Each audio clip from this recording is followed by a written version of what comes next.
So, all of us use laptops and smartphones, and the question has arisen, is there room for something in the middle? We've wondered this for years, and in order to create that category, they have to be far better at doing some key tasks. Better than a laptop, and better than a smartphone.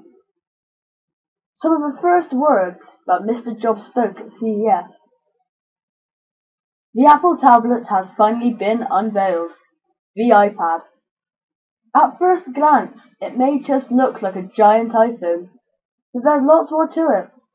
It has a 9.7-inch IPS widescreen multi-touch display with a high resolution at 132 pixels per inch.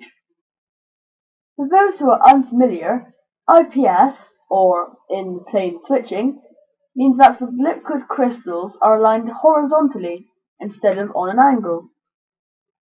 This means that it greatly increases the vertical viewing angle, and when coupled with high brightness and a high contrast, color reproduction is almost perfect. So a Mac is still trying to stay behind the multimedia side of things. And when added on top of all these other features, the iPad could be a real hit. The virtual keyboard is almost full size as well, not as squashed as a netbook or an iPhone, and it supports simultaneous key combinations. Dimension specs include height being at 9.56 inches, the width being 7.47 inches, the depth being 0.5 inches, and the weight being 1.5 pounds. It's a Wi-Fi enabled with a wireless M card and has over 10 hours of battery life. That's over a month of standby. Some of the key features include a Bluetooth 2.1 and DDR, 30-pin connector, speaker, microphone, accelerometer, proximity sensor, and compass. The iPad play all the apps an iPhone and iPod Touch can in full screen mode, using pixel doubling, or an iPhone-sized window for a higher resolution. But if what I've seen is clear, then it wouldn't make much difference as the resolution is almost perfect. The iPad also has iTunes to download content for a media player, which is very similar to the iPhone's, yet keeping roots in the iTunes media player. The video quality of the iPad is very high, living up to the Apple standard, but the sound quality is unsure, as all audio was played on stage speakers, but specs show frequency response at 20 Hz to 20,000 Hz should be very good indeed.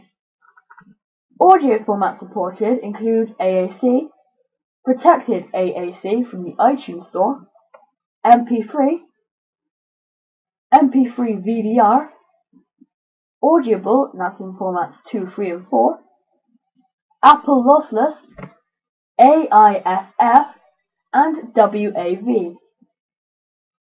It also includes a user-configurable maximum volume limit. This is a great thing, as it shouldn't be as quiet as the iPod Touch was.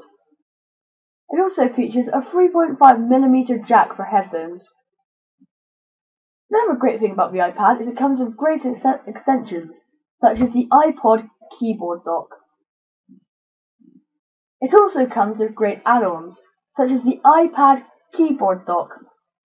The keyboard dock, for charging your iPad, increasing. iPad keyboard dock is a keyboard dock charging your iPad, integrated with a full-sized keyboard. The dock has a rear 30-pin connector, which lets you connect to an electrical outlet using USB power adapters or to sync to your computer, and use accessories like the camera connection kit, which lets your iPad read SD cards, and an audio jack that lets you connect to a stereo or powered speakers.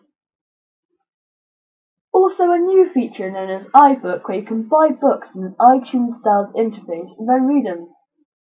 This iPad is giving Amazon Kindle, smartphones, and laptops everywhere big competition.